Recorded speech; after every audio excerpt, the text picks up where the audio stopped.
Se você tem uma Bíblia, quero que abra em 1 Crônicas, capítulo 4. Se você não sabe onde fica, e eu adoro isso, porque sei que alguns de vocês provavelmente não trouxeram uma Bíblia. Se você não tem uma Bíblia, adoraríamos que nos avisasse, porque gostaríamos de conseguir uma para você. Mas eu adoro quando você traz uma cópia física, porque pode fazer anotações, pode escrever, e daqui a alguns anos ainda terá o que vamos fazer hoje ao seu alcance.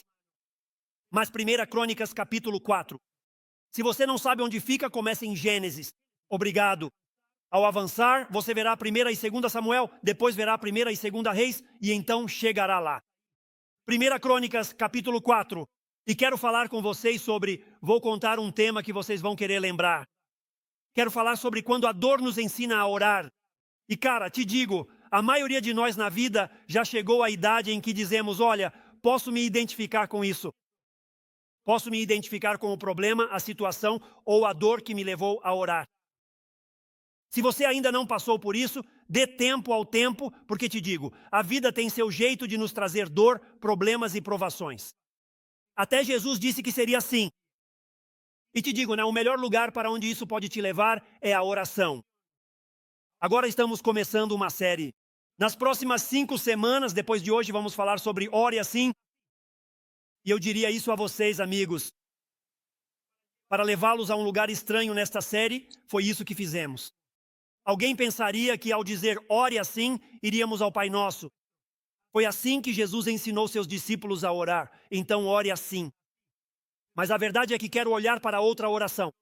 A razão pela qual quero fazer isso é que, considerando tudo o que Deus faz em nossa igreja, ver pessoas vindo à fé em Cristo e desejando que cresçam e aprendam, que recebam tudo o que Deus quer para elas, tentando descobrir o que Deus tem para nós e o que Ele quer que alcancemos, para onde Ele quer que vamos. Acho que este é o tipo de oração que devemos observar e aprender. Você realmente encontra esta oração porque é isso que eu sei. Alguns de vocês estão na igreja há muito tempo, talvez até há anos. Talvez você reconheça de onde vem essa oração, mas para muitos não saberão de onde ela provém. Você realmente encontra essa oração em uma lista, em um mar de nomes perdidos. Quando você vai para 1 Crônicas 1, você precisa ir até lá. Mas se formos para 1 Crônicas 1, agora estamos no capítulo 4. Mas se voltarmos ao capítulo 1, começa assim no versículo 1. Adão, Sete, Enos, Cainã, Malalel, esse é um bom nome. Caso alguém esteja procurando um nome para bebê, você consegue imaginar isso? Um bebê com o nome Malalel. Vamos continuar. Yared, Enoque, Matusalém, Lameque. Esse é outro bom nome para um bebê. Também já pronunciaram como Lamique, embora provavelmente o tenham dito de forma um pouco mais enfática. Você também tem Noé, Sem, Cam e Jafé. Pensem nisso. É isso que você encontra. Só estou dando ideias para nomes de netos e filhos. Então eu os levei a 1 Crônicas 1, versículo 1. É isso que acontece aqui. Na verdade, ao chegar ao capítulo 1, os próximos 9 capítulos, a maioria das pessoas nunca lê. Porque é só nome atrás de nome atrás de nome, e você sabe, você acaba pulando esses. Vamos lá, vocês, pessoas espirituais, estou dizendo, os próximos 9 capítulos, quando você começa ali em 1 Crônicas, são um desafio para ler. Porque realmente é só gerou nome atrás de nome. Neste livro, você tem 600 nomes em sequência. Vamos lá, 600 nomes seguidos, você lê. Você não precisa comprar o livro de nomes para bebês. Estou te dizendo, está bem aí na sua frente, certo? E então, no meio, enquanto você continua com nome após nome após nome, você se depara com um homem chamado Jabés. Na verdade, se você realmente quiser entender isso, a forma correta de dizer é assim. É no meio dessas gerações de mortos que Deus está agindo. Quero ter certeza de que vocês saibam disso. Na maioria das vezes, ao ver uma genealogia, é nome atrás de nome. Deus mostra que o que Ele disse é verdade. Ele te mostra. Cumpri essas promessas e aqui estão vidas de pessoas que provam que cumpri minha promessa. Muito disso é por causa da história. Porque Deus disse, isso farei e para quem farei. Assim, Ele te mostra, fiz isso por eles, para que você aprenda a confiar nele e acreditar nele. E literalmente o que acontece é que você percorre isso como se Deus dissesse, sou fiel, faço o que digo, esta geração de mortos. De repente, quero que você pense sobre isso. 2 versículos saltam aos olhos, uma nota interessante e faço isso. Se você é visitante, tenha paciência comigo, mas diga amém, assim eu sei que você está ouvindo. Porque a nota interessante desta passagem, e veja, vamos estudar isso durante 6 semanas, então mais 5 depois de hoje. Aqui está uma vida que impressionou tanto a Deus que ele quis deixar um registro dela. Quero dizer, o Deus do universo está escrevendo o seu livro. Ele está mostrando sua fidelidade. Ele mostra que cumpriu sua palavra e libertou. Aqui estão as famílias que viveram onde ele disse. Ele faz isso e então chega a um nome. E pense sobre isso. Estamos reunidos como uma multidão esta noite. Quero dizer, esta manhã pense nisso. O sábado à noite já me afeta. Estamos reunidos como uma multidão. Mas cada um de nós é um indivíduo. O que Deus quer fazer é agir em nossas vidas individuais para criar algo em conjunto, para criar o que Ele pode fazer em todo o mundo. Então Deus está literalmente enumerando isso. Ele faz uma revisão de tudo o que fez e nota esse nome. E o Deus do universo diz, não posso simplesmente dizer o nome dele, obrigado. A vida dele foi tão especial assim. A vida dele se destaca de uma forma tão única, não posso simplesmente dizer o nome dele. Preciso dizer algo sobre este homem neste momento. Gente, estou aqui para dizer que isso não é um detalhe pequeno na sua Bíblia. Pelo contrário, isso nos dá uma grande lição. Prestem atenção. Isso nos ensina que Deus está atento às nossas vidas. Algo que eu diria a todos é que há dias em que não parece que Ele está. Há coisas que chegam às nossas vidas que nos fariam pensar, obrigado, que Deus não está atento. Quando você lê esses nomes, quando tem 600 nomes seguidos, está gritando para você, sua vida importa, sua vida se destaca. Deus está prestando atenção, também nos ensina, ouçam-me todos aqui, não deixem isso passar despercebido. Sua resposta ao que Ele diz importa. Isso nos ensina que Deus está atento à nossa vida e que a nossa resposta a Deus importa. Aliás, você vê isso no Novo Testamento. Há 2 ocasiões na Bíblia em que se diz, e é impressionante, que Jesus se maravilhou. Você só vê isso 2 vezes. Durante os 33 anos e meio da vida de Jesus, há apenas 2 momentos claros em que ele ficou absolutamente maravilhado. Preparem suas canetas para anotar isso. Um desses momentos está em Marcos, capítulo 6, versículos 5 e 6. Jesus estava em sua cidade natal. Quantos aqui sabem que na sua cidade natal as pessoas sabem mais sobre você do que qualquer um? Por exemplo, todos os meus amigos de infância, quando souberam que eu era pastor, não acreditaram. Eles acharam que era mentira. Não sei por que alguém inventaria essa mentira, mas a verdade é que eles acharam que era mentira. Então você é conhecido na sua cidade natal. A Bíblia ensina que enquanto ele estava lá, como você vê no versículo, por causa da incredulidade deles, Jesus não pôde fazer muitos milagres entre eles, exceto impor as mãos sobre algumas pessoas. E algumas poucas pessoas doentes foram curadas. A Bíblia diz, Deus vem à terra e vê esta cidade. Ele ficou surpreso com a incredulidade deles. Literalmente, uma tradução melhor seria essa. Você vai ver e ficará se perguntando, como seria isso? Ele ficou surpreso, atônito e impressionado com o fato de que eles não acreditavam nele. A segunda vez que isso aparece é em Lucas, capítulo 7. Escreva o capítulo 7 de Lucas. A Bíblia ensina que existia um centurião, um soldado romano de elite. E ele diz que tinha um servo que estava mortalmente doente e que foi até Jesus e disse, preciso que venhas curar o meu servo. E então Jesus se preparou para partir. Ele está prestes a partir e o centurião diz, eu sei da autoridade que você tem. Ele diz, não precisa vir à minha casa. Basta dizer a palavra, apenas diga, e tenho certeza de que meu servo será curado. Você vê isso em Lucas capítulo 7, versículo 9? E a Bíblia diz que quando Jesus ouviu isso, ficou maravilhado, ficou admirado com ele. E ouça. Agora, a razão pela qual ensino isso é porque é interessante. Uma vez Jesus se admira da falta de fé de alguém. Em outra ocasião, Jesus fica admirado com a grande fé de alguém. Jesus fica admirado apenas 2 vezes, mas vemos que em ambas as ocasiões ele se admira por 2 motivos diferentes, com 2 resultados diferentes. Mas qual era o fio condutor comum? Era a fé, era a crença, era a confiança. Sabe? É interessante? Pense nisso. A fé das pessoas parece ser o combustível que faz os milagres acontecerem ou os impede. Agora você vê isso nas Escrituras. Essa fé, crença e confiança em Deus era o que fazia algo acontecer ou o impedia. E há muito mais. Há coisas que eu não entendo completamente. Há coisas que você também não entende completamente. Podemos sentar aqui e dizer que é uma questão de fé. Mas pense nisso. Por exemplo, como é que um Deus onisciente que sabe tudo, como pode um Deus que sabe tudo se surpreender? É uma excelente pergunta. Como é que esse Deus onisciente se admira desta vida? O texto diz que ele se admirou. Pense nisso. Como poderia um Deus onipotente, que significa todo-poderoso, então, como poderia um Deus onipotente ser afetado pelo nível de fé de um homem? Eu diria a vocês, aí está, é o que acabamos de ler. Esse Deus onisciente, que sabe tudo, se surpreende quando você e eu nos aproximamos e não temos fé. E então a Bíblia diz que ele se surpreende quando damos um passo à frente e temos fé. O que fazemos com isso? Pensem por um momento. Acho que isso nos diz muito sobre Deus. Como aplicamos isso aos nossos casamentos, à criação dos filhos, filhos desviados, relacionamentos rompidos, desafios, provações, dores e problemas que a vida apresenta? Como lidamos com essas coisas? Eu diria isso, e é uma pergunta que faço a mim mesmo. Como é a minha fé? Obrigado. Ou seja, quando vejo essa história e vejo que há um impacto de um lado e de outro, isso me faz recuar e me perguntar, como é a minha fé? Jesus se surpreenderia com a minha falta de fé, ou ele se surpreenderia com a minha abundância de fé? Tenho que me perguntar, pensem nisso, ele se surpreende com a minha fé ou com a minha incredulidade?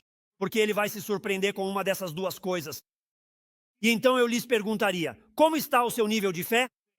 Quando vocês pensam na oração, na sua vida diária e no que pensam, qual é o seu nível de fé? Onde vocês o encontram? Pensem nisso. A sua fé é um combustível para um milagre ou um obstáculo para que Deus faça o que deseja na sua vida? Menciono essas duas histórias porque em 1 Crônicas, capítulo 4, essa vida teve um impacto semelhante em Deus. Deus passa por 600 nomes. Na verdade, ele está passando por mais do que isso. Eu disse que há 600 nomes seguidos e Deus para. Deus está escrevendo um livro. Ele está contando uma história. Pensem nas vidas que ele menciona.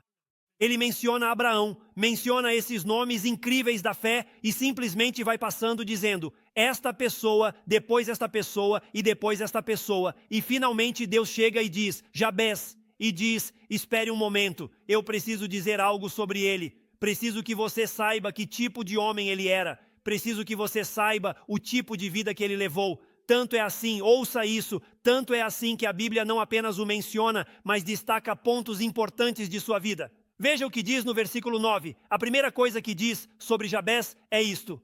Obrigado. Veja só, diz ele, Jabés era mais ilustre que seus irmãos. É como dizer, quero que vocês saibam disso, todos esses nomes e pessoas, pensem nisso. Isso é Deus. Não temos dificuldade com isso porque todos acreditamos que Deus nos ama igualmente. Todos nós acreditamos que Deus pode nos usar. E as Escrituras ensinam isso claramente, mas Deus impede. Deus para. Este é o livro de Deus, a sua história. Deus para e diz, preciso te contar algo. Essa vida ali foi simplesmente mais comprometida, mais focada, mais entregue a mim do que a de todos os seus irmãos juntos. A primeira coisa que chama a atenção é que ele não era uma pessoa comum, nem um cristão comum. Quando a Bíblia fala de Jabés, diz que, segundo Deus, ele era mais ilustre que seus irmãos. É isso que diz. Esse homem ali estava acima dos demais. Ele estava em um nível diferente. Eu só ensino o que está escrito na sua Bíblia. E isso me faz pensar, bem, o que o diferenciava? Quero dizer, o que o tornava tão diferente? O que o fazia ser alguém que se destaca pela fé cristã? Alguém que se destaca pelo chamado de Deus? E veremos isso ao longo desta série. Agora, o que eu acredito, e creio que é exatamente o que a Bíblia nos ensina, é que Jabes honrou a Deus acima de todos os outros e que Jabes andou com Deus. Vocês sabem, eu tenho dito desde que sou seu pastor, se eu conseguir fazer com que vocês andem com Deus, posso levá-los a qualquer lugar que Deus queira que vocês vão. Ele fez de Deus a sua prioridade. O Novo Testamento ensina isso. Perguntaram a Jesus qual é a coisa mais importante na vida. E o que a Bíblia nos ensina? Amarás a Deus de todo o teu coração, alma, mente e forças. E acredito que foi isso que distinguiu Jabés. Cara, a vida dele buscava tudo. Ouçam com atenção. Não deixem que sejam palavras que passem despercebidas. Ele buscou tudo o que Deus tinha para ele. E amigos, quero dizer isso a vocês. Quero dizer que esse é o meu desejo mais profundo como seu pastor. De verdade, quero que sejamos esse tipo de igreja. Quero que sejamos pessoas que buscam tudo o que Deus tem para nós. Aliás, para quem acha que sou intenso, isso está no Novo Testamento. É um dos meus versículos favoritos e eu o uso em lições de liderança.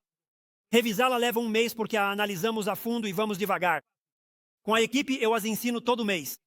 Eu ensino liderança. Fiz isso com 1 Tessalonicenses capítulo 4 que acabamos de terminar. É um dos meus versículos favoritos.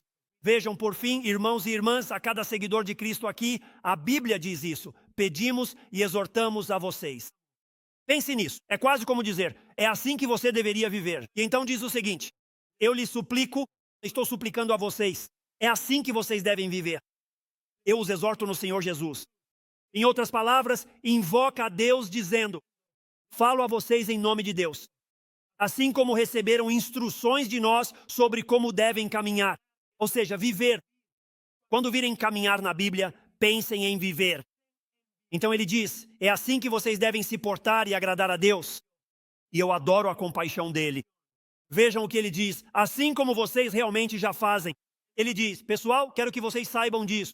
Por isso, ao começar esse versículo, ele explicou que tudo o que está escrito neste livro é como quero que vocês vivam e o que quero que façam. Obrigado por fazerem isso. Mas vejam o que ele diz a seguir, que vocês se destaquem ainda mais. Não é interessante? Por favor, não percam isso, não percam isso. Jabes foi realmente mais honrado do que todos os seus irmãos. Depois a Bíblia diz para você e para mim, escutem, destaquem-se ainda mais. Qual é a palavra? Mais. É isso que Deus nos chama a fazer. Onde quer que você esteja na sua vida, eu te digo, amigo, onde você estiver, Deus diz mais. Essa declaração é importante. Agora vou te ensinar algo que muitas vezes é ignorado na oração. Muitas vezes, quando se ensina sobre oração na igreja, começamos a nos sentir culpados. Nos dizem que devemos orar mais e sentimos que nos impõem esse desafio. Ouça com atenção. A oração não é um desafio, é um convite. Nunca veja isso de forma diferente. A oração não é um desafio, é um convite. É o convite de Deus para que você participe de tudo o que Ele tem para você. Então, a oração tem um propósito. Preciso que todos me ouçam. A oração é mais para você do que para Deus. A oração é mais para você do que para Deus. Deus usa a oração para te desenvolver porque a Bíblia nos ensina o poder da oração. Mas também nos ensina a responsabilidade da oração. Deus é um Deus de premissas e promessas. Se você fizer isso, Ele fará aquilo. A salvação é uma premissa e uma promessa. Escute-me, Deus disse, envie meu filho. Ele tomou sobre si a ira, a tristeza e o castigo pelos seus pecados. Se confiar nele e segui-lo, verá a promessa. Cristo recebeu a ira pelos seus pecados, para que você nunca precisasse passar por isso. Se você crê, confia e depende dele. O que é isso? Essa é a premissa. Se você acreditar, confiar e depender, receberá a promessa. Deus é um Deus de premissas e promessas. Quero te mostrar algo. Quero ensinar a vocês uma parte importante da oração. Digam amém para que eu saiba que vocês estão comigo. Posso dizer uma coisa? Vocês estavam muito animados, vamos lá. É cedo, eu sei, eles dormiram tarde hoje, por isso estavam assim. Eu disse, então vamos lá. Há uma parte da oração que costumamos ignorar e é por isso que nos frustramos na vida cristã. Você não pode ter oração sem reflexão e a oração não tem poder sem reflexão. Não há poder nas suas orações se não houver reflexão nelas. Vou te mostrar. Há algumas coisas que preciso enfrentar. Se minhas orações vão ser respondidas e ter poder, a oração te desenvolve. Acho interessante que, na passagem das Escrituras, onde Deus fala sobre uma vida honrada, Ele também mencione a oração, porque deixa eu te dizer o que a oração faz. Ela desenvolve a honra. A oração desenvolve a honra. Escute, uma criação sulista nem sempre desenvolve a honra. A oração desenvolve a honra. Você pergunta, o que você quer dizer, pastor? Você deve levar perguntas para a oração. Se você não fizer isso, suas orações terão dificuldades. Deixe-me te ensinar. Ao se aproximar da oração, pergunte a si mesmo se há algum pecado não confessado. Reflita sobre isso, porque a Bíblia ensina que você deve estar bem com Deus para receber respostas. Agora vamos ver o que diz a Escritura. Vocês não querem a minha opinião, mas sim respaldo bíblico. 1 João 3, 21 ou 22. Vejam o que diz a Bíblia. Amados, se o nosso coração não nos repreende, o que isso significa é que, se estamos limpos do pecado, estamos bem com Deus. Lidamos com o orgulho, a raiva e qualquer coisa que nos impeça de experimentar plenamente a Deus. Muitos de vocês estão orando e pedindo coisas a Deus e depois continuam em sua vendetta pessoal, frustração, orgulho, seja o que for, e não estão obtendo o resultado que Deus quer que vocês tenham, você precisa lidar com o seu homem interior para experimentar a Deus e agir para fora. Se o seu coração não te condena, você tem confiança diante de Deus. Se você está bem com Deus, você tem confiança diante dele. Tudo o que pedimos, recebemos dele. Veja o que diz, veja o que diz. Por quê? Porque Deus age. Porque guardamos os seus mandamentos e fazemos as coisas que lhe agradam. Cada vez que me aproximo de Deus com minha vida, circunstâncias, dores e tristezas, devo refletir: Senhor, estou bem contigo? Deixo que o orgulho, a frustração ou a raiva me dominem? Ou estou caminhando contigo, sendo sensível e permitindo que tu me ajustes? Veja, eu quero a vontade de Deus para a minha vida. Eu me aproximo de Deus apenas porque quero algo. Venho a ti, Deus, porque eu quero. E qualquer coisa que não seja o que eu quero, não serve. Como está tranquilo aqui. Vamos lá. Mas devemos nos aproximar de Deus e dizer: olha, Senhor, eu confio em ti. Quero a vontade de Deus para a minha vida. Vejam, João 5, 14 a 15. Temos confiança diante dele. O mesmo na oração. Podemos confiar em Deus. Deus responde à oração, que se pedirmos algo, vejamos o que diz, conforme a sua vontade. Olhem, a razão pela qual digo que a oração é mais para você do que para Deus é porque ela te ajuda a alinhar a sua vontade com a de Deus. Ela te coloca diante de Deus e em vez de dizer, é isso que eu quero, você pode expressar seus desejos assim. Eu quero agora, mas Deus, o que tu quiseres é melhor do que o que eu quero. Então ajusta e me dá o que tu quiseres. Orar é ir até Deus e dizer, isso eu quero, isso é o que desejo, isso é o que busco. Posso me apresentar diante dele. Ao entrar nessa oração, é a do Senhor. Seja feita a tua vontade na terra como no céu. Eu te trago meus desejos, meus anseios, meus sonhos, minhas ambições. Mas Deus te entregou tudo isso porque o que tu queres é maior do que o que eu quero. Por isso eu quero. Muitas vezes eu disse, escutem, eu digo a vocês, se soubessem o que Deus sabe, obrigado. Vocês quereriam para si o que Deus quer para vocês. Se você soubesse o que Deus sabe, você iria querer para si o que Deus quer. E se sabemos que Ele nos ouve em qualquer coisa que pedimos, sabemos que temos os pedidos que lhe fizemos. Aqui vai outra. Há ressentimento no meu coração? Alguns pensam, quão incomodadas as pessoas ficariam se eu fosse embora agora? Vamos lá, não é? Isso não é desconfortável? É como, cara, eu sei o que eu quero. Ninguém aqui ignora o que quer. Ninguém pensa, tomara que Deus fizesse isso ou aquilo. Mas agora surge essa reflexão. Há pecado na minha vida. Eu quero o que Deus quer para mim. Há falta de perdão na minha vida. Veja Marcos capítulo 11, começando no versículo 24. Por isso eu lhes digo, tudo o que pedirem em oração, aí está o contexto. Orem e peçam. Creiam que já o receberam e assim lhes será concedido. Sempre que estiverem orando, vejam isso. Aqui vamos nós. Perdoe se você tem algo contra alguém, para que seu Pai que está no céu também perdoe suas transgressões. Mas se você não perdoar, também o seu Pai que está no céu não perdoará suas transgressões. Alguém aqui já errou alguma vez? Apenas levante a mão. Levante bem alto, apenas levante. Vamos lá, vamos lá. Se você não levantou a mão, mentiu na igreja. Isso é para outra série, não aqui. Todos nós fomos feridos. Todos nós já fomos machucados. Você reconheceu que não esqueceu porque levantou a mão. Perdoar não é o mesmo que esquecer. Alguém diga, aleluia, perdoar não é esquecer, o que é o perdão é liberar. Perdoar não é esquecer, perdoar é liberar. Vou confiar em Deus por eles e que Ele haja nessa situação. Não vou guardar rancor, não vou tentar prendê-los porque ao fazer isso eu me prendo. A Bíblia diz que é assim. Esta não é uma mensagem sobre perdão, mas existe esse exame.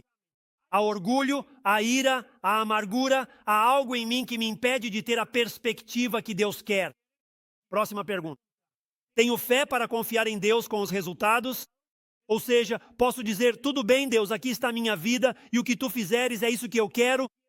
Veja Tiago 1,5, a Bíblia diz, se algum de vocês tem falta de sabedoria, peça a Deus que a todos dá liberalmente e sem reprovar e lhe será concedida.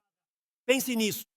Diz, olha, você ora, pede e receberá. O que diz depois, mas deve pedir com fé, sem duvidar. Depois ilustra, quem duvida é como a onda do mar, levada e agitada pelo vento. Veja isso, esse homem não deve esperar receber nada.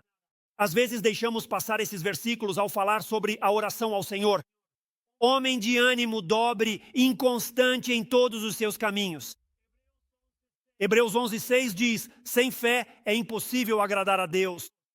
Para se aproximar dele, seja buscando salvação ou em oração, é preciso crer que ele existe e é quem diz ser, que fez o que disse e recompensa aqueles que o buscam. Você deve crer, e essa é a parte difícil, que Deus responderá no tempo dele. Você tem que acreditar que Deus responderá do jeito dele e deve permitir que ele responda no tempo dele e deve permitir que ele responda do jeito dele. Então, só quero dar uma lição, porque dar essas perguntas e essas reflexões é simplesmente uma tomada descartada. Veja o que eu diria sobre a lição. O poder na oração vem de estar em paz com Deus. Vamos ler onde a Bíblia diz que o Senhor concedeu o seu pedido. Isso é o que eu não quero que vocês percam. Ele concedeu o seu pedido porque era honrado e estava em paz com Deus. Essa é a razão. Não é a especialidade de Jabes. É a rendição de Jabes. Isso fez a diferença. É isso que a Bíblia ensina. Veja, Jabes foi mais ilustre do que seus irmãos, e sua mãe lhe deu esse nome, dizendo: porque eu dei à luz com dor. Agora, para todas as mulheres aqui, não foi todo mundo que passou por dor ao dar à luz? Alguém pode dizer amém? Achei que teria um amém agora mesmo. Isso não é nenhuma novidade. Ter nascido com dor é um ponto interessante a se destacar sobre a vida de Jabes. Seu nome em hebraico tem as mesmas letras que a palavra dor em hebraico. Naquela época, o nome tinha poder e significado. Não se esqueçam disso.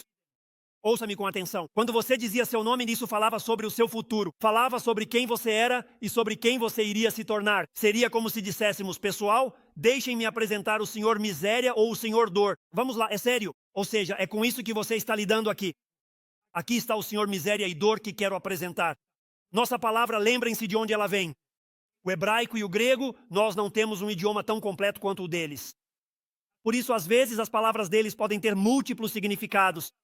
Na verdade, provavelmente, a melhor maneira de entender esta passagem das Escrituras seria dizer assim: ela o deu à luz com dor. Essa é a melhor tradução. Para que possamos entender como ela o deu à luz com dor, não sabemos por que ela o chamou assim. Existem muitas teorias. Se você não sabia, existem teorias. Alguns pensam que ele não era desejado. Outros acreditam que valorizamos a vida. Sabemos que a Bíblia diz, cara, que a vida é preciosa, é valiosa. Por isso, as posturas que tomamos são porque a Bíblia ensina isso. Algumas pessoas pensam que é porque ela não o queria. Outros acreditam que seus irmãos já haviam tomado a herança e a tinham roubado dele. Então ela o deu à luz com dor, sabendo que ele não teria nada. Alguns pensam que foi um problema físico, mas não sabemos. Eu adoro quando estudamos a Bíblia e há mistérios. Porque veja, se soubéssemos o porquê, sabe o que você faria? Você diria: há coisas piores do que isso, o que eu enfrento é pior. Se ele tivesse passado pelo que eu passei, não teria respondido da mesma forma. Alguém se identifica com o que estou dizendo? Essa é a tendência. Mas eu adoro quando a Bíblia não nos diz, porque assim não podemos fazer isso. E podemos perceber que Deus simplesmente age. Então preste atenção nisso aqui. Eu adoro isso em Jabes, porque ele não permitiu que a causa por trás do seu nome o impedisse de receber o que Deus tinha para ele. Isso é algo que você tem que admirar em Jabes. Acho interessante que Deus apenas diga, Jabes, ao invés de dizer, ele orou e eu respondi. Não seria igualmente bom? No final, oramos e recebemos resposta. Oramos e recebemos respostas. Deus não age assim. Ele diz, ouçam, vocês vão ver um homem sobre quem estava o meu toque porque ele era honrado. Ele era honrado. Aliás, ele era conhecido como miséria, dor e tristeza. Isso não o incomodou. Ele deixou que isso o impulsionasse a orar, porque orou, diz a Bíblia, e eu concedi o que ele pediu. Muitas vezes deixamos que os problemas nos derrotem. Eu te amo o suficiente para te dizer que às vezes permitimos isso. Deixamos que o que os outros dizem, pensam ou publicam sobre nós ou o que vivemos nos afete. Nunca gostaria de minimizar isso. Todos aqui poderiam dizer, pastor, o senhor não sabe da minha situação. Minha resposta é, você está certo. Eu não sei pelo que você passou, então concedo isso a você. Não minimizo nada, mas muitas vezes deixamos que os problemas nos derrotem, em vez de usá-los como degraus. Permitimos que sejam obstáculos, mas Jabes não fez isso. Isso não foi o que ele fez. Ele não deixou que seus problemas o derrotassem. A dor o levou a orar. Os problemas o levaram a orar. A dor, a tristeza o ensinaram a orar. Ele ora no versículo 10. Veja o que ele diz. que me livres do mal para que não me cause dor. Ele estava dizendo, Deus, eu sei pelo que passei. Conheço meu passado, mas Deus, acredito que tu tens a capacidade de evitar que meu futuro seja igual ao meu passado. Vamos, homem, isso é fé, isso é uma fé incrível. Essa é a fé que Jesus viu no Novo Testamento quando se afastou e disse, não vi uma fé como esta. Ele está dizendo, não serei definido pelo que o mundo me dá, serei definido pelo que Deus me dá. Isso é muito bom, isso está certo. Eu amo o que Charles Stanley disse. Olhe só, não importa a fonte da nossa dor, não importa a fonte da nossa dor, devemos aceitar que Deus sabe, que Deus ama. E aqui está o mais importante, obrigado. Deus está agindo e isso você vê na vida de Jabez. Sabe o que eu acho que Jabez nos ensina? Eu adoro isso e sou grato por saber disso. Quando você não tem esperança no nível horizontal, você nunca está sem esperança no nível vertical. Se você olha para as suas circunstâncias e pensa que não há esperança, a Bíblia diz, dê um passo para trás, porque você nunca está sem esperança no nível vertical. O vertical pode intervir e mudar todo o horizontal. E foi exatamente isso que ele fez. Veja, nunca deixe que a sua dor te impeça de orar. Nunca deixe que a sua dor te impeça de orar. Isso seria como dizer, estou doente demais para tomar meu remédio. Pense nisso.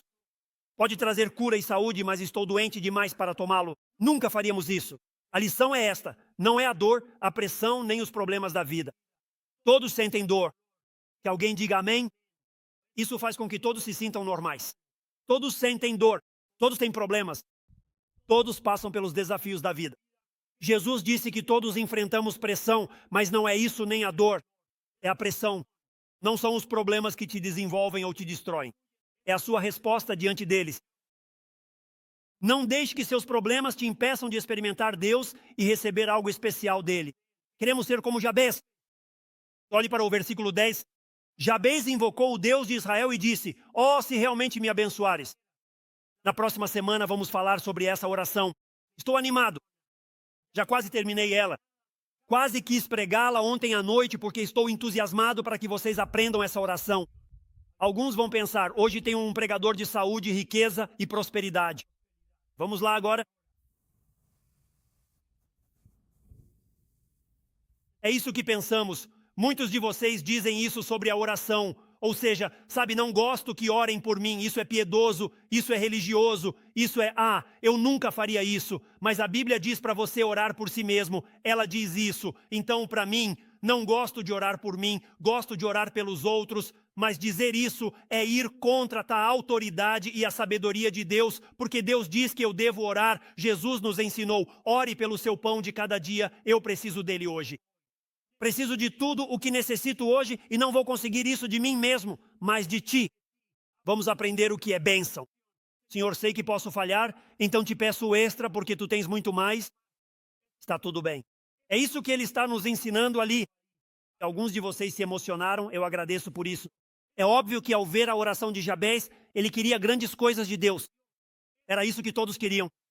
Ouçam, estamos entrando na melhor parte disso. O que ele queria de Deus ia além do normal. Eu adoro o que William Carey disse. É uma das minhas citações favoritas. Tente grandes coisas para Deus. Espere grandes coisas de Deus. Posso te dizer algo sobre a vida? Se você tentar grandes coisas para Deus, quando Ele te levantar, as pessoas vão tentar te derrubar. Eles vão se aproximar e dizer, acho que você deveria fazer isso ou que seu tempo deveria ser gasto aqui. Quero dizer, essa é a natureza da vida. Deus começa a guiar e orientar. Sempre haverá pessoas por perto que dirão, você deveria fazer isso, mas não. É assim que devemos viver. Às vezes ele esperava coisas de Deus e viu grandes coisas da parte de Deus. E Deus percebeu que ele se destacava entre os que o rodeavam. Não é uma afirmação que eu faço, nem que Laves fez. É uma declaração de Deus. Eu adoro o que George Morrison disse. Ele foi pastor no início do século XX. Veja o que ele diz. Nossa vida não é medida pelo que ganhamos, mas não é isso que fazemos nos Estados Unidos. Medimos a vida por quanto dinheiro ganhamos, qual título temos, que carro dirigimos, que roupa usamos e quão grande é a minha casa comparada com a do outro. É assim que vivemos nos Estados Unidos. Vou ganhar, vou ganhar, vou ganhar. Veja o que ele disse. Nossa vida é medida pelo quanto nos esforçamos. Se você mede a vida de Jabez pelo quanto ele se esforçava, entende o porquê. Ele era mais honrado que seus irmãos, porque se esforçava por Deus. Digam amém para eu saber que estão me ouvindo. mais forte. Digam amém quando eu disser a parte principal. Então prestem atenção. Vamos lá, parte principal. É importante. É preciso entender isso muito bem, então vamos lá. Jabez não estava usando a oração como uma fórmula para conseguir algo de Deus. Jabez não estava usando a oração como uma fórmula para conseguir algo de Deus. Ele estava invocando a Deus para que o ajudasse a experimentar tudo o que Deus tinha para ele. Ouçam com atenção. Foi a devoção de Jabez que lhe trouxe promoção. Foi sua devoção a Deus e as coisas de Deus que levou à promoção sobre a qual vamos aprender. E então a pergunta é, pensem sobre isso. O que você gostaria que Deus fizesse em sua vida? Quer dizer, agora me escute. Bem, existem coisas que eu quero da vida. O que você gostaria que Deus fizesse em sua vida? Acredito que o cristão médio não busca coisas grandiosas e poderosas de Deus. C.S. Lewis disse isso. Nosso Senhor vê que nossos desejos não são tão fortes, mas fracos. Nós nos contentamos com pouco. Jabez não era um seguidor comum de Cristo. Ele era mais honrado e queria o que Deus queria para a sua vida. Isso levanta uma pergunta. Gosto de fazê-las, principalmente a mim mesmo. Estamos nos contentando com o que o mundo nos oferece? Será que às vezes não fazemos isso na igreja? Nos contentamos com o que o mundo nos dá, o estilo de vida americano, coisas americanas. Quero dizer, pense nisso, estamos nos contentando com o que produzimos? A próxima coisa que foi dita sobre Jabez é isto, versículo 10. Ele invocou o Deus de Israel dizendo, ó, se me abençoares e ampliares o meu território, e que a tua mão esteja comigo, e que me livres do mal, para que não me cause dor.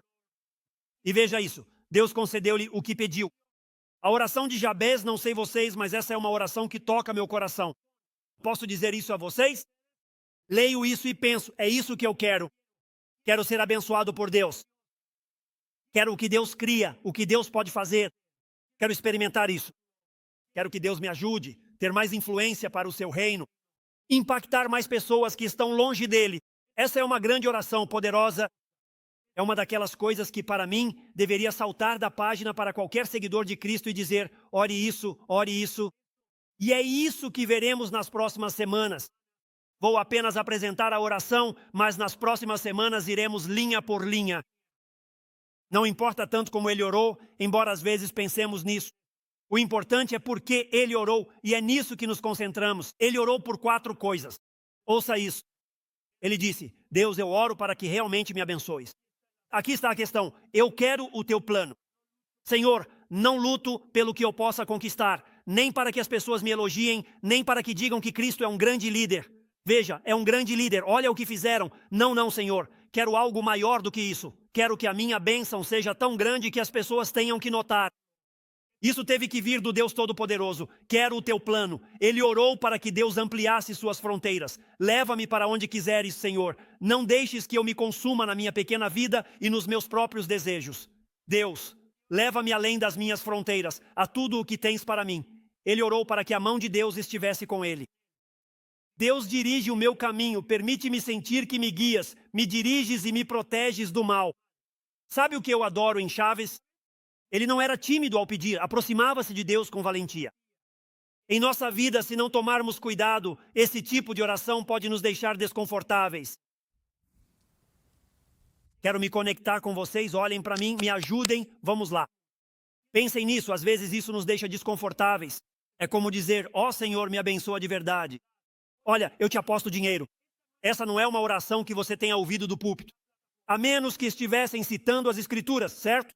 Mas vemos isso nas Escrituras. Aliás, a Bíblia nos ensina que podemos nos aproximar de Deus com ousadia por causa do que Cristo fez por nós. A Bíblia diz que Cristo veio, tomou sobre si a ira, a tristeza e o castigo pelos nossos pecados, para que pudéssemos ser perdoados. Saber? Deus é um Deus de amor, por isso enviou Cristo, mas também é um Deus justo, por isso julgou Cristo na cruz. A Bíblia ensina que Deus amou tanto o mundo que deu o seu Filho unigênito, sem pecado. Também ensina que ele veio e tomou sobre si a ira, a dor e o castigo para que fôssemos perdoados e estivéssemos em paz com Deus. A razão pela qual você encerra cada oração e deveria fazê-lo segundo as Escrituras, em nome de Jesus, é porque você está dizendo, eu não conquistei isso, eu não mereço isso, eu não mereço estar na família, eu não mereço nada de ti porque pequei e me afastei. Mas eu te peço em nome de Jesus, porque ele tomou sobre si a ira, a dor e o castigo para que eu fosse perdoado. Agora eu sou teu e posso me aproximar de ti com confiança como um filho pede ao seu pai. Deus, é isso que eu quero para a minha vida em nome de Jesus. Deus responde por aquilo que Cristo fez por nós. Não é incrível que esse seja o convite de Deus? Você pode ver em Hebreus 4,16. Veja o que diz. Aproximemo-nos, pois, confiadamente do trono da graça. O que é o trono da graça? Deus nos deu graça em Jesus Cristo para que recebêssemos misericórdia e encontrássemos graça para socorro em momento oportuno. Cara, isso é tão bom para nós que Deus quer que nos aproximemos dele da mesma forma que fez Jabes. Na verdade, acredito que podemos nos aproximar de Deus e pedir as mesmas coisas que Jabes pediu. Esta é uma lição fundamental que sempre ensinamos e quero ter certeza de que fique clara. A oração é uma disciplina espiritual para o seguidor de Cristo, um convite não apenas para sair de uma situação difícil. Esta série não tem o objetivo de fazer você se sentir mal. Se você não ora, não sabe como, ou precisa aprender. Não é sobre isso que se trata. Esta série revela o convite que Deus fez. Ouça, Cristo veio para a sua salvação, mas também veio para te trazer para a família, para que você possa ter acesso a Ele e receber tudo o que Deus tem para você. A oração é valiosa para a nossa fé porque nos leva à reflexão e nos torna pessoas honradas. Quando vamos a Deus e dizemos, há algum pecado não confessado em minha vida, Senhor? Quero estar bem contigo e receber o que tens para mim. Deus, eu quero a tua vontade. Senhor, quero me entregar neste tempo que tenho contigo. Em um lugar assim, Senhor, eu te peço coisas, mas se tens algo melhor para mim, eu aceito. Será que há falta de perdão, Senhor? Existem obstáculos? Será que julgo as pessoas? Será que guardo algo em meu coração? Deus, eu posso orar muito, mas isso é um obstáculo. Eu não quero obstáculos. Por isso quero resolver isso. Pense nisso. Será que tenho fé para confiar em Deus, no que Ele vai fazer? Há tantas lições aqui. Uma delas é esta. A oração me mantém focado em estar bem com Deus. Gente, não sei vocês, mas pensem nisso. Pensem nisso hoje. Se você pudesse mudar sua vida onde quer que esteja, seja o que estiver experimentando ou passando, vamos ver se hoje poderíamos mudar sua vida. E poderíamos dizer que Deus realmente te abençoou, que Deus expandiu o seu mundo. Ele fez coisas em e através da sua vida que iam além de qualquer coisa que você pudesse ter produzido por si mesmo. Que Ele te protegeu, que cuidou de você, que guiou cada um dos seus passos para tudo o que Ele queria. E então a Bíblia coloca um selo dizendo, é isso que você recebe. Acho que todos nós trocaríamos nossa vida de hoje pela de amanhã. E é exatamente disso que a Escritura fala. É exatamente como Jabes. Devemos procurar estar bem com Deus, confiemos em Deus e aprendamos a esperar o melhor dele. Eu digo a vocês, pessoal, não percam esta série, vai ser incrível. Vamos aprender como fazer isso. A última coisa que se diz sobre Jabes é que Deus lhe concedeu o que ele pediu. Jabes recebeu o que pediu? Ninguém se empolga com isso. Estou aqui pensando que Jabes é um homem igual a mim e a Bíblia diz que ele recebeu o que pediu. Cara, isso me dá tanta esperança na minha vida que se eu refletir, passar tempo com Deus, buscá-lo e fizer dele a prioridade da minha vida, um dia isso também estará escrito sobre a vida de Chris Dixon. Ele obteve o que pediu ao Senhor que fizesse em sua vida. Cara, coloque isso como o epitáfio da minha vida, de verdade. Estou bem com isso. Quero dizer que o que Deus fez ontem é onde devemos chegar em nossa caminhada de fé. O que Deus fez ontem, Ele pode fazer hoje. O que Deus fez por Jabes, Ele pode fazer por nós. Há corações feridos e que estão buscando. Eu sei que há pessoas que têm orado e orado. Nesta manhã você estaria aqui e diria que não é como esse selo. Esse selo foi colocado no final da vida dele, não no meio. E foi gravado em um homem honrado que foi até Deus e disse, Deus, tenho te seguido. Senhor, continuarei orando e pedindo, porque tu nos dizes que posso fazer isso. Mas vou começar a me deixar levar e confiar em ti para os resultados. Quero nos desafiar a começar a orar. Sabem o que vou fazer? Vou pegar cada um desses pedidos de Jabes e colocá-los em contexto. Vamos analisá-las passo a passo. Vou colocá-las em nosso contexto. É isso que devemos orar. Você terá orações específicas no nosso idioma para que possamos entender e avançar. Vou deixar uma tarefa para você esta semana. Vejo a empolgação em seus rostos agora mesmo ao dizer isso. Vou te dar uma tarefa. Número 1. Quero que todos nesta sala esta semana comecem o processo de reflexão. Dei essas perguntas para vocês. Se você perdeu, pode acessar online. Elas serão colocadas lá. Elas serão publicadas nas redes sociais esta semana. Elas estarão disponíveis. Elas estarão do lado de fora se você perdeu alguma. Tudo isso. Quero que você comece a refletir. Em vez de focar no que você sente que Deus não cumpriu ou não te deu, mude seu foco e diga: não, minha responsabilidade é refletir. A responsabilidade de Deus é o resultado. Minha responsabilidade é a reflexão. E a de Deus é o resultado. Vou me concentrar na minha parte e confiar em Deus com a dele. Depois eu diria: comece a orar, apenas faça isso. Se você não sabe como, tudo bem. Eu me certifiquei de que vocês tivessem livros de oração para esta série, como o livro que está ali fora, Como Ouvir a Deus, de Charles Stanley. Há um ótimo livro só sobre oração que aborda a doutrina e o entendimento da oração disponível para vocês. Faça disso o seu tempo de oração. Por exemplo, seu tempo de oração esta semana pode ser: vou procurar o livro, vou lê-lo e vou dizer: Deus, ensina-me, guia-me. Isso é orar. Guia-me. E ajuda-me a compreender o que aqui vai me ajudar. Amigos, se fizermos de Deus a prioridade e orarmos como Jabes, veremos Deus fazer grandes coisas em nossa vida. Eu realmente acredito nisso. Dei a vocês um exemplo do Antigo Testamento, exemplos do Novo Testamento e escrituras do Antigo Testamento. Dei a vocês escrituras do Novo Testamento e acredito que podemos ver isso.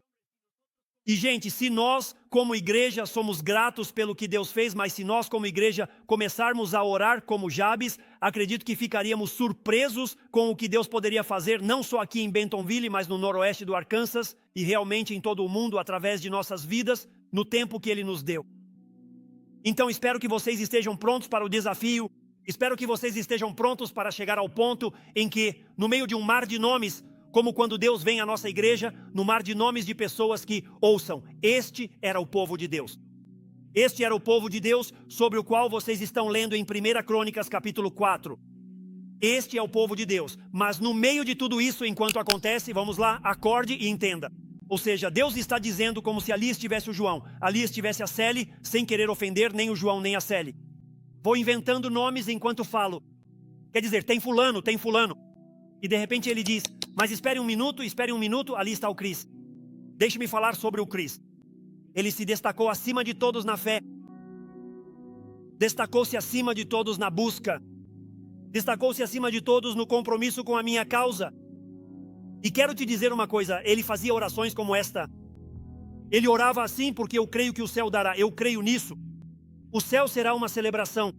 Há tanta alegria. Acredito que é porque a Bíblia ensina, segundo Efésios 2, que Deus pega nossas vidas e as coloca na prateleira da lareira do céu. Como uma demonstração do que Ele fez, não do que nós fizemos, mas do que Ele fez. E eu realmente acredito que vai ser uma celebração. Olha o que eu fiz. Olha o que eu fiz ali. Falando sobre o que Deus fez, amigo, eu te digo, Ele orou. Deixa eu te dizer, eu respondi. Esse é o desejo mais profundo do meu coração, porque conheço as feridas e os problemas. Conheço as dores da vida, não conheço todos os seus problemas, nem todas as suas dores, mas sei que você as tem e só conheço aquelas que eu vivi. Nunca quero passar por isso de novo, e não gostei de passar por isso, mas deixe que a dor te empurre, te impulsione, te mostre o poder da oração. Espero que você esteja pronto, porque realmente acredito no poder da oração. Nunca vou esquecer isso. Fui pastor de jovens antes de me tornar pastor na casa dos 20 e poucos anos e estive na Universidade Liberty. Levei todos os meus alunos para um acampamento de verão, que era realizado lá. E naquela semana realmente deram muita ênfase à oração, ensinavam os jovens a se conectar com Deus. Na última manhã eles estiveram em sessões das 8 da manhã ao meio-dia. Depois saímos para buscar as vans, para aproximá-las e tirar o lixo. Nos preparamos para voltar para casa, mas uma das nossas vans não pegou. Quando isso acontece, parece que todo mundo vira mecânico do nada. E um diz: acho que é isso. E outro diz: penso que é aquilo. E eu penso: não podem ser as duas coisas, certo? Todos estavam lá mexendo na van durante horas, de 2 a 4 horas. Durante 2 a 4 horas ficaram mexendo naquela van. Os estudantes começaram a sair e a se reunir, brincando e fazendo essas coisas. E eu nunca vou esquecer, havia um garoto chamado Steve Flockhart. Ele é filho de um pastor. Todos nós estávamos trabalhando juntos para consertar a van, dizendo: essa van vai pegar. Só observe, tá bom? Nunca vou esquecer disso. Steve Flockhart diz: por que não oramos? Penso: você tinha que tornar isso espiritual, né? Só queremos consertar a van. Todos se reúnem. Penso: Senhor Jesus, nos ajude. Não estou brincando, pessoal. Isso está na minha cabeça. Essas crianças nunca mais vão acreditar na oração. Imporão as mãos sobre isso, e se não, vão criar. Então você tem um pastor com muita fé, que vive isso, se esforça ao máximo, mas eu só oro, Senhor. Oro para que faça isso só por causa da fé deles. Só por causa da fé deles no futuro. Aqueles garotos se reuniram ao redor da van, colocaram as mãos naquela coisa, e eu não estou inventando. Oraram por ela. Steve e outros estudantes estavam orando. Havia tanta energia, não estou mentindo. Aqueles garotos diziam: dá a partida, amigo, vamos lá. E isso é o que, pastor, não é? E eu me aproximei e coloquei a chave. Continuei orando, pensando: Senhor, nos ajude. Girei a chave e a van realmente pegou. Os garotos davam cambalhotas, pulavam e se abraçavam como se tivessem ganhado o Super Bowl. De verdade, estou dizendo, eles estavam enlouquecidos. E não havia como convencer nenhum daqueles garotos de que não há poder na oração. Que muitas vezes nos tornamos sofisticados, nos tornamos muito de igreja, nos tornamos pessoas de igreja. E esquecemos que tudo isso é a nossa busca por Ele. O seu poder se manifesta através da nossa busca e ao vê-lo fazer coisas grandes e gloriosas. Quero que vocês saiam daqui com uma declaração. Gente, nós vamos nos divertir muito nas próximas 5 semanas. A última lição que quero dar a vocês: a sua vida será determinada pela sua vida de oração. Isso é o que eu sei como seu pastor. A minha vida será determinada pela minha vida de oração. E aqui está o motivo. Eu não posso fazer o que Deus quer que eu faça. Eu não posso ter o que Ele quer que eu tenha, nem alcançar o que Ele quer que eu alcance. Com a minha própria sabedoria, com a minha própria força. Eu preciso de alguém maior do que eu. E por isso, a minha vida e o meu impacto. E quando eu morrer e não estiver mais aqui e disserem, Cris, assim como disseram de Jabes, a única esperança que tenho é o que acabamos de aprender esta manhã. Por isso, eu te convido ao impacto da oração.